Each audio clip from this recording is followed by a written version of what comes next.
வணக்கம். Welcome to lady சாப். இன்றைக்கி நம்ம பார்க்க போகிறது ஒரு ஸ்பெஷலான ப்ரான் தம் பிரியாணி. இந்த ப்ரான் தம் பிரியாணி செய்கிறதுக்கு நான் ஒரு 3/4 கிலோ போல் இறாலை சுத்தம் பண்ணி எடுத்து வச்சுருக்கேன். இதில் இருக்கிற அந்த கழிவு பகுதியெல்லாம் அதை சுத்தமாக எடுத்துட்டு நல்லா வாஷ் பண்ணி வச்சுக்கோங்க. இதில் தனி மிளகாய் தூள் 1 டீஸ்பூன், மஞ்சள் தூள் 1/2 டீஸ்பூன், சால்ட்டு 1 டீஸ்பூன். இதை நான் மேரினேஷனுக்கு தேவையான அளவு மட்டும் சேர்க்குறேன். கரம் மசாலா தூள் 1 டீஸ்பூன், இஞ்சி பூண்டு விழுது ஒரு 2 டீஸ்பூன், தயிர் ஒரு 1/2 கப் எடுத்துக்கலாம். ரொம்ப புளிச்ச தயிர்லாம் வேண்டாம், டேஸ்ட் மாறிடும். பொடியாக நறுக்கிய கொத்தமல்லி புதினா கொஞ்சம் சேர்த்துக்கலாம். தனியாத்தூள் 1 டீஸ்பூன், ஒரு அரை எலுமிச்சம்பழத்தோட ஜூஸ் இதில் பிழிஞ்சு விட்டுக்கலாம். இந்த இறாலில் எல்லா மசாலாவும் நல்லா மிக்ஸ் ஆகிற மாதிரி நல்லா கலந்து விட்டுக்காங்க. இப்போ இதை ஒரு தட்டு போட்டு மூடி ஒரு 1/2 அன் ஹவர் ஃப்ரிட்ஜில் எடுத்து வச்சுருங்க. அடுத்து நம்ம இந்த பாஸ்மதி அரிசியை ரெடி பண்ணிடலாம். இப்போ அதுக்கு நான் ஒரு வாயகலமான பாத்திரத்தில் தண்ணி நிறைய வச்சு உப்பு ஒரு 2-3 ஸ்பூன் அளவு போட்டுக்கிறேன். இப்போ அந்த கொதிக்கிற தண்ணியிலேயே ஒரு 3 ஏலக்காய், 4 பட்டை, 5 லவங்கம் இதையும் இதில் சேர்த்துடலாம். சாதம் உதிராக வரதுக்காக ஒரு 2 டீஸ்பூன் எண்ணெய் சேர்த்துடுறேன். அடுத்து ஊற வச்ச பாஸ்மதி அரிசியை அந்த தண்ணியோடவே சேர்த்துடலாம். தண்ணி அதிகமாக இருந்தால் பரவாயில்ல. சாதம் நல்லா கொதி ஒரு 3/4 பதம் வெந்ததும் அதை நம்ம ஒரு வடிதட்டில் ஊற்றி சாதத்தை வடிச்சிடலாம்.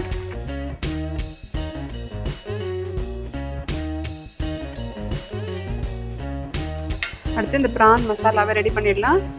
ஒரு நான்ஸ்டிக் கடாயில் தேவையான அளவு எண்ணெய் சேர்த்து ஒரு 3 பிரிஞ்சி இலை, 4 லவங்கம், பட்டை ஒரு 3, சோம்பு 1 டீஸ்பூன், ஷாஜீரா 1 டீஸ்பூன். ஷாஜீரா கிடைக்கும்னா நீங்கள் சீரகம் கூட சேர்த்துக்கலாம்.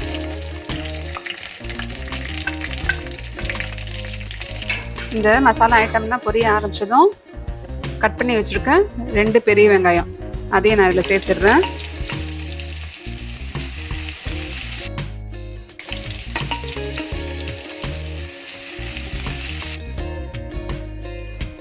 வெங்காயம் நல்லா வதங்கியதும் 2 டீஸ்பூன் இஞ்சி பூண்டு விழுது சேர்த்துடலாம். கீரி வச்சுருக்க பச்சை மிளகா ஒரு 3 அதிகம் போட்டுறேன்.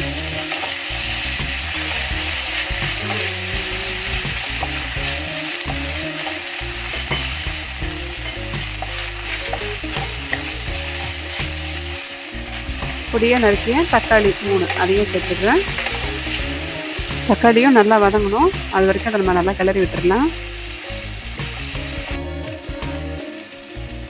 தக்காளி நல்லா வதங்கிச்சு பாருங்கள். இப்போ மிளகாய்த்தூள் ஒரு 1/2 டீஸ்பூன் சேர்த்துடுறேன். பிரியாணி மசாலா ஒரு 1 டீஸ்பூன் சேர்த்து அதையும் நல்லா கலந்து விட்டுக்கலாம்.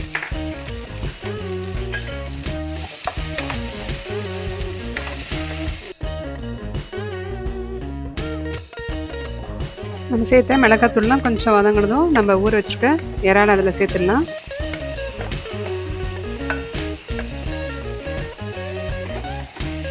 இந்த இறாலை பிடிக்காமல் நல்லா கலரி விட்டுடலாம்.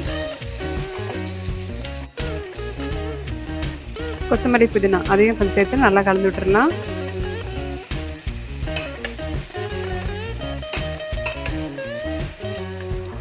இறால் கொஞ்சம் வதங்கினதும் ஒரு மூடி போட்டு மூடி ஒரு 2 to 3 மினிட்ஸ் அதை அப்படியே விட்டுடலாம். இறால் கொஞ்சம் நல்லா வேகட்டும்.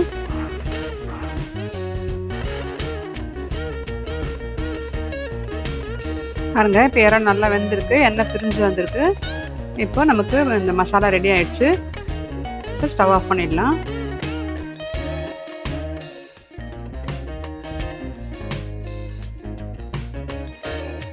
இந்த ப்ரான் தம் பிரியாணி ரெடி பண்ணுறதுக்கு நான் ஒரு தவாவை ஸ்டவ்வில் வச்சுருக்கேன். அதுக்கு மேலே ஒரு வாயகலமான பாத்திரம் வச்சு அதில் ஒரு 2 டீஸ்பூன் நெய் சேர்த்துடலாம். உதிராக இருக்கு இந்த பாஸ்மதி ரைஸை அந்த பாத்திரத்தில் ஒரு லேயர் மாதிரி நான் கொஞ்சம் பரப்பி விட்டுறேன்.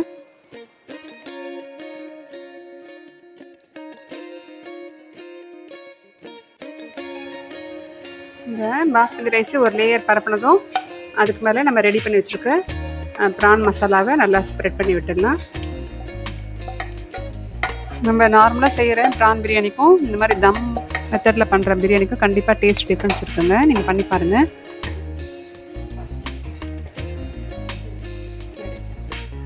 மிச்சம் இருக்கிற பாஸ்மதி அரிசியை இன்னொரு லேயராக நல்லா பரப்பி விட்டுடலாம்.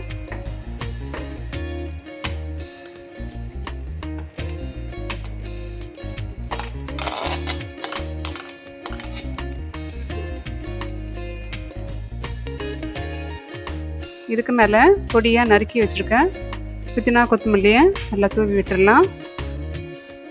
ஒரு 2 டீஸ்பூன் அளவு நெய்யை அதுக்கு மேலே சேர்த்துடலாம். பிரியாணி இன்னும் நல்லா வாசனையாக நல்லாயிருக்கும்.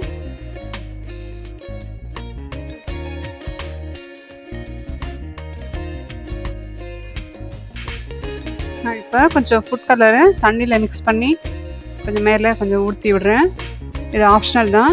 இது ஃபுட் கலர் வேணாம்னு நினைக்கிறவங்க இது ஸ்கிப் பண்ணிடலாம். நான் ஒரு 2 பெரிய வெங்காயத்தை ஸ்லைஸ் பண்ணி எண்ணெயில் பொரித்து எடுத்து வச்சுருக்கேன்.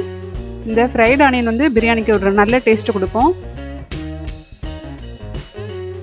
கடைசியாக இந்த ஃப்ரைட் ஆனியனை தூவி விட்டதும் நம்ம ஒரு தட்டு போட்டு மூடிடலாம். பாருங்கள், தம் போடுறதுக்காக நான் இப்போ ஒரு தட்டு போட்டு மூடி அது மேலே தண்ணியோட ஒரு வெயிட்டான பாத்திரத்தை வச்சுருக்கேன். ஸ்டவ்வை வந்து சிம்மில் வச்சிடணும். இது வந்து ஒரு 15 மினிட்ஸ் போல் இருக்கட்டும். 15 மினிட்ஸ் கழித்து எப்படி இருக்குன்னு சொல்லி பார்க்கலாம். இந்த தட்டு திறக்கும் போதே நல்ல ஒரு வாசனையோட சூப்பராக பிரியாணி ரெடியாக இருக்குது பாருங்கள். சாதம் நல்லா உதிராக இருக்குது.